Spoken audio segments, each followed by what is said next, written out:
दोस्तों, अगर आप जुलाई के महीने में सब्जियों की खेती करना सोच रहे हैं तो ये महीना आपके लिए बहुत ही लाभकारी हो सकता है।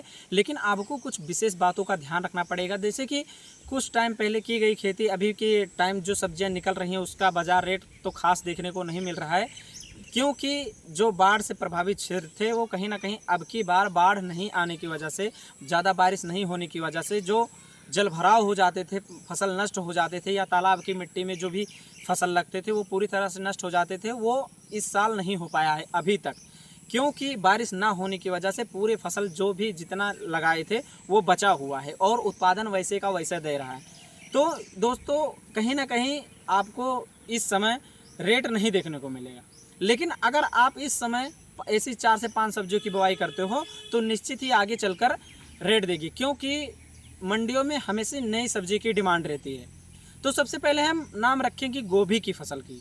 दोस्तों, अगर आप इस टाइम गोभी की फसल की रोपाई करते हो तो आप उसमें एक निश्चित अच्छा से अच्छा पैदावार ले सकते हो। लेकिन आपको कुछ बातों का ध्यान रखना पड़ेगा, जैसे कि मिट्टी की सबसे पहले आपको ध्यान रखने पड़ेगी, क्योंकि इस समय बारिश का समय है और पानी यानी जल जमाव होने की वजह से जो गोभी की फसल रहती है उसमें सड़न गलने समस्याएं बहुत तेज़ी से हावी होती हैं, तो उसे नष्ट होने हो जाती हैं। तो इस बात का ज़रूर ध्यान रखें कि जल निकासी वाली ज़मीन का चयन करें, और साथ ही जब रोपाई करें तो मेढ़ी का उपयोग ज़रूर करें। मेढ़ी का उपयोग करने के बाद मेढ़ी के ऊपर थोड़ा थोड़ा बुवाई करें, और बुवाई करते समय इस बात का ध्यान रखें खाद जुताई के टाइम पर ही डाल दें। खाद की मात्रा खेत के अनुसार रहेगी। मान लो दोमट मिट्टी है तो उसमें खाद की मात्रा थोड़ी कम लगती है, और कहीं बालुई मिट्टी रहती है तो उसमें खाद की मात्रा थोड़ी ज़्यादा लगती है। जुताई के समय पोटास और आप डीएपी की मात्रा थोड़ा थोड़ा करके आप छिड़काव करके जुताई कर दें। जुताई करने के बाद पाटा लगवा दें। पाटा लगवाने के बाद मेढ़ी का प्रयोग करके उसके ऊपर रोपाई करें, जिससे उत्पादन आपको अच्छा से अच्छा देखने को मिलेगा। साथ ही अगर उसके बाद में भी अगर सड़न गलन वाली समस्या लगती है तो आप बाज़ार में एक हर जगह उपलब्ध रहता है, क्लच नाम से एक दवा आती है, वो आप उपयोग कर सकते हो और छिड़काव करके सड़न गलन वाली समस्या से रोक सकते हो। लेकिन आपको इस बात का ध्यान रखना है कि अगर आप पहले ही इस मेढ़ी का उपयोग कर देते हो, जल निकासी वाली ज़मीन का उपयोग कर लेते हो, तो जो सड़न वाली समस्याएं हैं कम रहेंगी। थोड़ा बहुत लगने से आप दवा का उपयोग कर सकते हो। दूसरी सब्जी की हम बात करते हैं भिंडी की। दोस्तों, भिंडी की एक ऐसी फसल है जो आपको हर तीसरे दिन हर पौधे से तोड़ाई करके देती है, यानी हार्वेस्टिंग करके देती है। दोस्तों, भिंडी की फसल वैसे तो अभी तक जो बाज़ारू रेट था वो कहीं ना कहीं कम था, क्योंकि अभी के टाइम जो बारिश हुआ बहुत कम हुआ, जिससे किसान सिंचाई करके अपनी फसल को पूरी तरह से बचा के रखे हैं, जिस वजह से अभी भी उत्पादन जो पिछले टाइम पे खेती की गई थी वो अभी निकल रही हैं, जिससे जितनी भी सब्जियां थी वो अभी भी निकल रही हैं। तो इस टाइम अगर आप बुआई करते हो तो आने वाले समय पर पक्का निश्चित ही इस भिंडी की फसल से अच्छा उत्पादन ले सकते हो। लेकिन आपको कुछ बातों का ध्यान रखना पड़ेगा।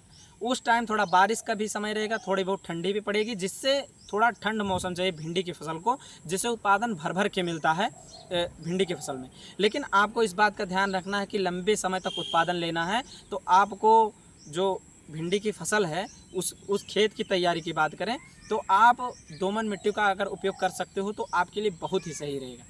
दोमट मिट्टी में एक ऐसी मिट्टी होती है जिसमें खाद की मात्रा, उर्वरक की मात्रा कम लगती है, थोड़ी सी खाद में हो जाती है, इसमें उत्पादन अच्छा से अच्छा हो जाता है।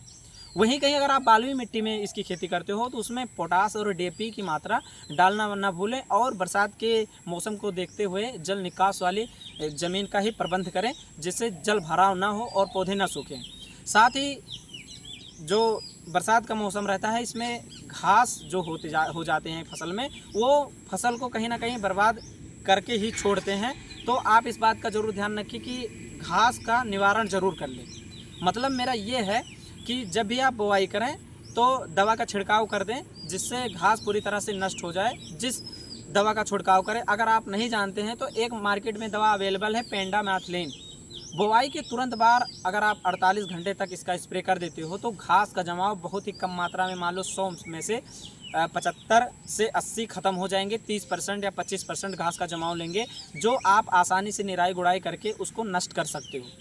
जिस खेत में घास की मात्रा कम होती है उस खेत में फसल का उत्पादन ज़्यादा से ज़्यादा होता है, देखने को मिलता है।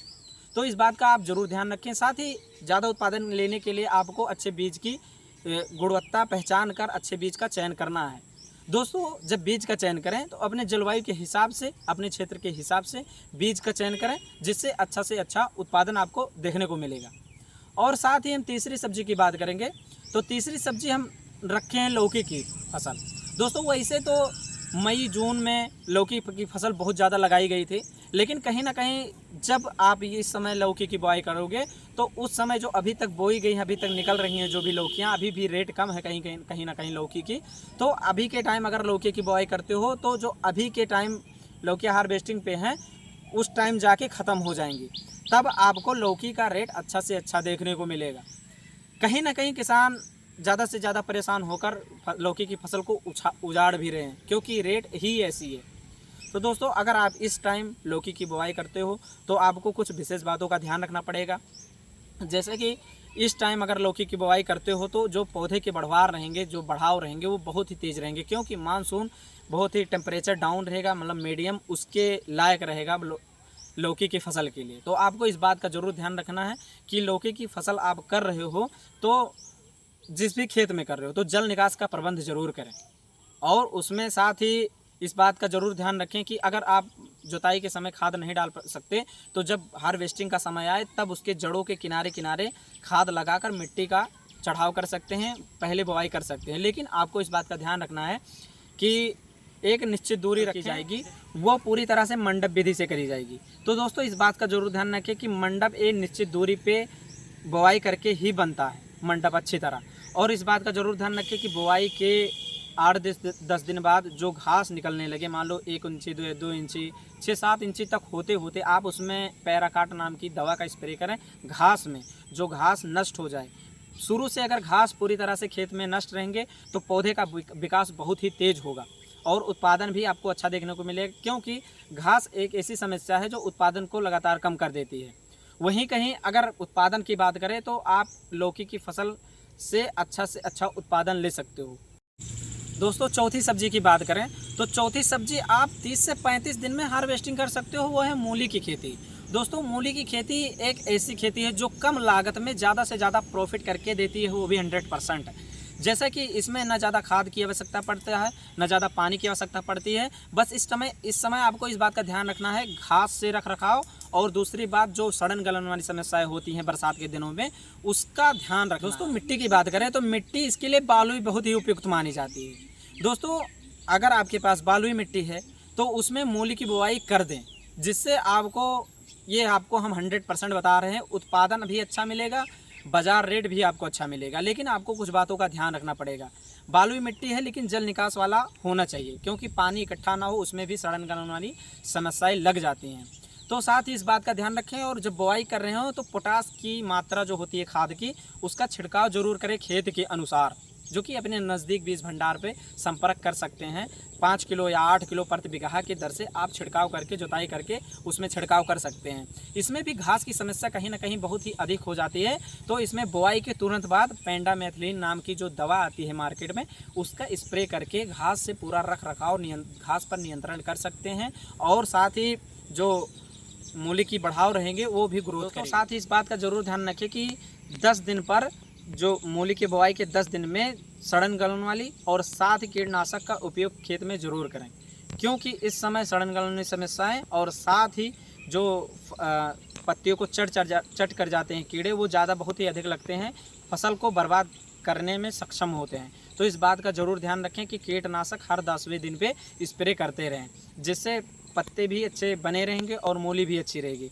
साथ ही इस बात का ज़रूर ध्यान रखें कि जब भी इसकी बुआई करें तो अच्छे बीज का चयन करें, जिससे उत्पादन आपको निश्चित ही अच्छा से अच्छा देखने को मिलेगा। दोस्तों, 5वीं सब्जी की बात करेंगे तो 5वीं सब्जी आप कर सकते हो पालक की खेती। दोस्तों, पालक एक ऐसी खेती है जो कम लागत में बिल्कुल मूली की तरह तैयार हो जाती है। इसमें थोड़ा मेहनत रहता है, जो कि उसको कटिंग करके और थोड़ा थोड़ा इकट्ठा करके मार्केट में बेचना रहता है। उसको साफ सफाई पे थोड़ा ज़्यादा ध्यान देना रहता है, तो कहीं ना कहीं मेहनत भी कम लगता है, लागत भी कम लगता है। तो दोस्तों, सबसे पहले इसका खेती करने के बारे में हमको मिट्टी का जांच जरूर कर लेना चाहिए। इस समय अगर आप पालक की खेती कर रहे हैं तो जो बालुई मिट्टी हो उसी का चयन करें, क्योंकि जो दोमट मिट्टी होती है उसमें पालक का जो रहता है वो कम बढ़ाव और कम ग्रोथ करता है। तो आप बलुई मिट्टी में इसकी खेती करें, वो भी बेड बनाकर आप इसकी खेती करेंगे। बीच बीच में थोड़ी थोड़ी नाली कर दे, थोड़ी थोड़ी दूर पे, तो जो पानी की मात्रा रहेगी, बारिश होगी, वो नाली के सहारे खेत से बाहर निकल जाएगी, जिससे सड़न गलन वाली समस्या से भी छुटकारा मिलेगा। और 10वें दिन पे इसमें कीटनाशक का उपयोग करते रहें। साथ ही जब भी इसकी खेती करें तो अच्छा उत्पादन लेने के लिए बीज का अच्छे से चयन करें, अपने क्षेत्र के हिसाब से इसका चयन करें। और साथ ही ये भी 30 से 40 दिनों के बीच में तैयार हो जाती है जो मार्केट में जाने के लिए। दोस्तों, ये छोटे किसान और मध्यम वर्ग के किसान एकदम आसानी से कर सकते हैं। तो आप एक बार मूली की या पालक की खेती ज़रूर करके देखें, जो कि 30 से 35 दिनों में तैयार हो जाती है। और वीडियो अच्छी लगी हो तो लाइक शेयर सब्सक्राइब करना ना भूलिएगा। मिलते हैं अगली वीडियो में। जय श्री राम।